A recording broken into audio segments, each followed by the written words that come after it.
System reallocation. What is it? Why do you do it? We're going to cover all the details. So first of all, the scenario is that you've had a GrandCare being used by someone and now they don't need it any longer for whatever reason. They've moved on to a more advanced level of care, perhaps where GrandCare isn't desired, or perhaps they've passed away, or some other change has occurred such that they no longer need the GrandCare system. So, and if they haven't purchased it outright, based on your business model, you may still own all that equipment. So you'd naturally want to take it back and use it for someone new.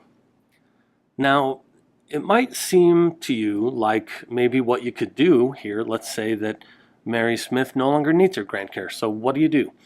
Well, you might actually come into her account and look at the Details tab, and maybe you'd edit the resident to reflect a new person's name. Maybe this is Jim Jones or somebody, and you put all their information and you put up his picture instead, and you put in his phone number and so on and so forth, and by so doing you would end up with an account name called Jim Jones and a resident by that name that will reflect all his information, and maybe that's it. Maybe you could just do that and then just redeploy it, and that would be just fine. Except please don't ever do this.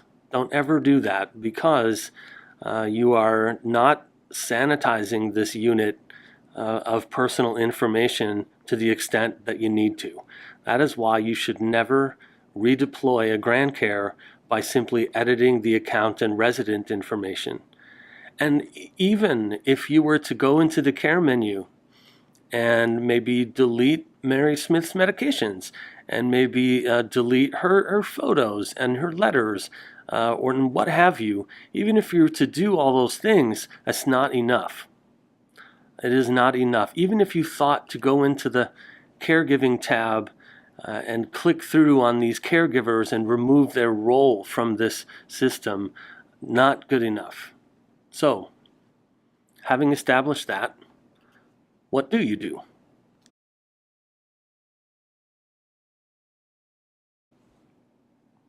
Well, here we go. This is the correct way to redeploy a system from one individual to another.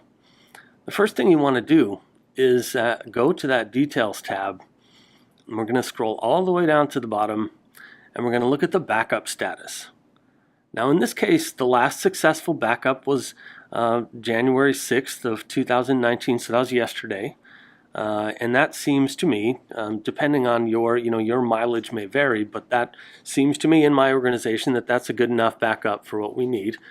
And in case the backup, the last successful backup was like a week ago or something, that's probably not good enough. So in that case, what you would do is you would click the Backup Now button and initiate a backup right now, and wait for it to be successfully completed before moving on. But in our case, we're okay. So, step number 2 is that you might want to think about going to the Data tab and looking at reports. Why do you want to do this? Because your organization might have a need to keep some of these records for yourself. So you might want to select a wide range of dates and select the information that you feel that you need to keep on hand, and generate those reports. You can print them out and throw them in a file cabinet or whatever it is that your organization likes to do for it. And this assumes that your organization does in fact want to keep these reports. But if you do, and you feel that that's necessary or a good practice for you, then this is the step where you do that. Now, let's go back and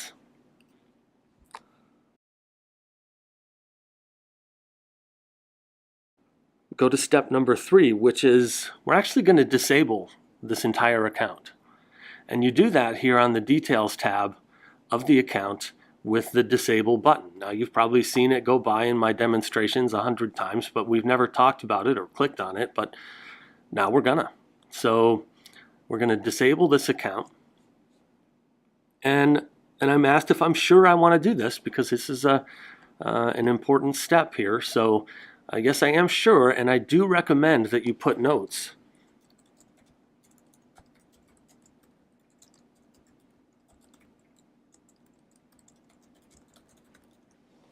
about why this person no longer needs this account active. And then you go ahead and click the disable button. And now you'll see that this account is listed as disabled. You'll see this disabled word on many different pages when you're looking at this account now. So just know that it'll be very visible to you that this is a disabled account. Now, step 4. We have to do something about these caregivers. We're going to have to disable them as well. So how do you do that? One handy way is to just click through the caregiving tab and then go ahead, and when you click through on each and every one, you can simply use the disable button right here. So I'm going to disable this user, and again, it's important to put a note in, so I'll do that.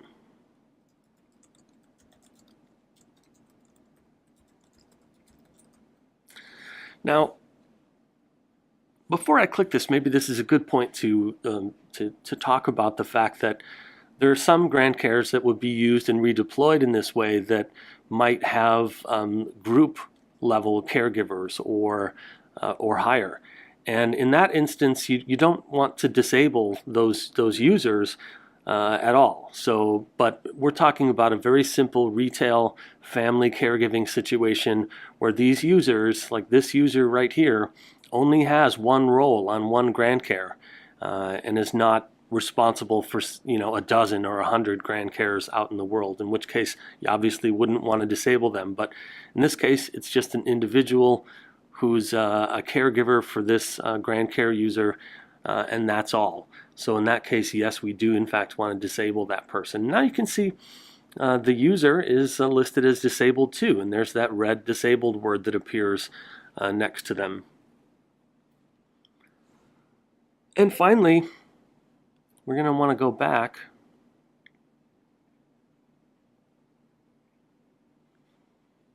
to the Details tab of the account, and we're going to want to scroll down here, and there's this button to remove system. Now, on the system page, let me just show you this. Let's just click through to the system page for a second. And if we go to associations, we can remove the system from the account. Now, I want you to understand, though, that that's the exact same thing. We're simply splitting apart the system, which you can think of as the hardware, from the account, which is all this software that has to do with this person that we've customized for them. So that's a good shorthand way of thinking about that. So removing the system from the account and removing the account from the system is the exact same thing, so you can do it either way. But since we're here on the account that we've just disabled, a handy way to do it is to just click Remove System. And there's this question here, are you sure you want to do this? And the button is labeled Return to Inventory, because that's what will be the system's status. Once we click this, it will be in inventory status. Inventory status awaiting a new account to be a real live GrandCare again. So I'm going to click through it and say yes, return this to inventory. So having removed the system from the account, you can see now that the account is looking a little different here with its white color. It doesn't have a proper status at all. And if you click through on it, you can see that it says the status is no attached system. So that's why that looks that way. But if we have to find that system in order to put a new account on it for a new person. So what do? We go to Systems and look for the system ID number, which in this case is 315539. And here it is. You can see the system ID number, the hardware type that it is, and you can see its status is this green inventory status. Inventory status simply means that this is a system with no account on it. That's what inventory status means. So, what do we do?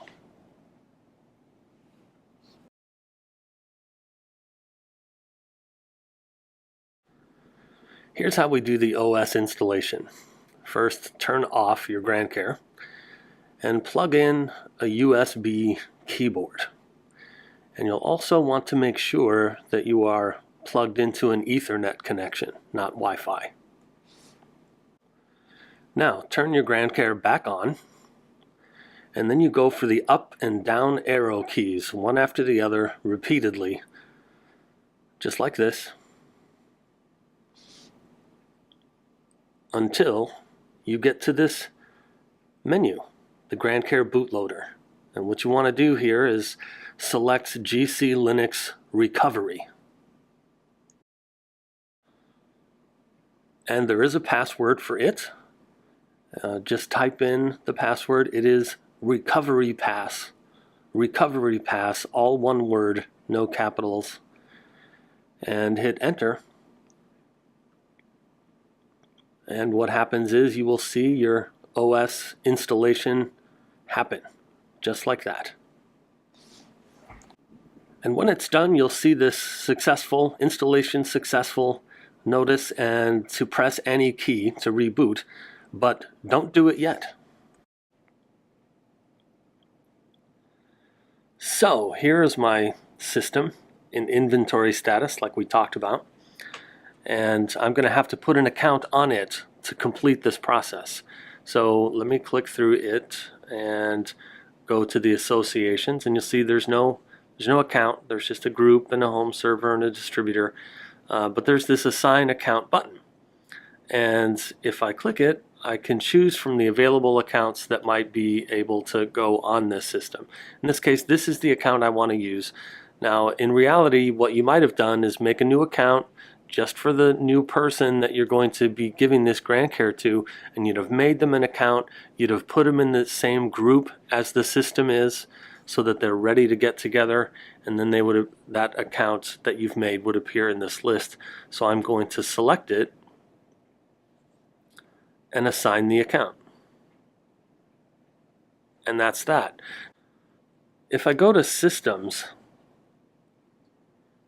you can see that I now have, here's my system, and it's got the account listed with it here. And it's now in this status called pre-install. So if I click through and I go to the account, pre-install status. That's the status you get when you add a system and an account together. You get pre-install status.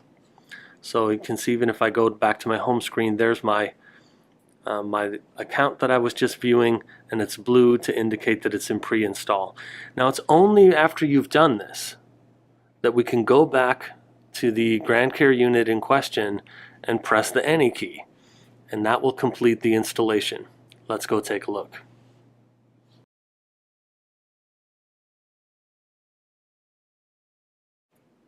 Now, I have pressed the any key, the system is rebooted, it is pinged the GC managed server, and it is detected that it is in pre-install status, and that's why it is now performing the installation.